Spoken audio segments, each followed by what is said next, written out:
one guest with a double story. And we're going to be talking with Joseph Kringdon of Pioneer Investments, Executive Vice President, Head of Retail, U.S. Retail, correct? That's correct. So Joe, why don't you first tell us about Pioneer Investments? Sure. Pioneer Investments is one of the oldest mutual fund companies in the United States. It was founded in 1928 by a gentleman named Phil Carre. And Phil was a value investor, and so much so in that renown that Warren Buffett said if they started a Hall of Fame for value investors, Phil would be its first nominee. Phil founded the firm on fundamental research analysis, and we've grown since then, obviously. We manage $250 billion worldwide, and we operate in the United States and many countries around the world. So how long have you been there? I've been there for 5 years. 5 years. And where were you before that? I was with Putnam Investments for 10 years. Know the company? Yes, they used to be a client of ours a long time ago. Ah.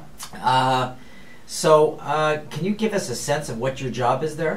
Sure. Pioneer Investments distributes its product, basically mutual funds, managing money for other people through various channels. We do not go direct.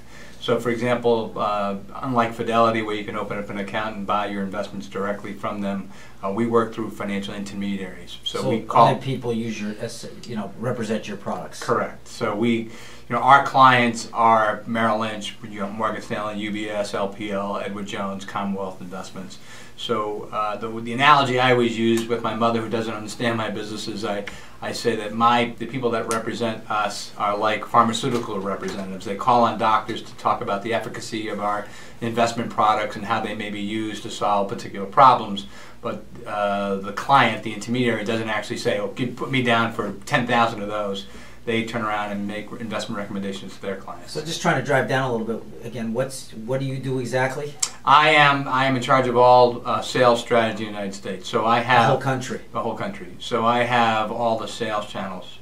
There are currently 158 people in my organization, 60 of which are selling out in the field, calling on stockbrokers, financial advisors, banks, insurance companies, and things of that nature.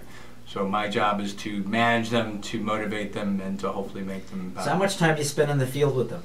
I'm on the road 50% of the time, either with the wholesalers at the point of sale, or at home offices trying to influence the Merrill Lynches of the world to take on more of our product. So you do sort of corporate presentations, plus you do sales supervision, training, and motivation of your people. Correct. Correct. Tough job. How many do you have sales managers who work for you? I do. How many? I have 7 direct reports, 5 of which are sales managers, divisional managers. Complicated. Yes.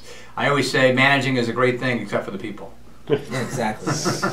So you spend 50% on the road, and of that 50%, how much of that is spent in direct sales versus, let's say, management?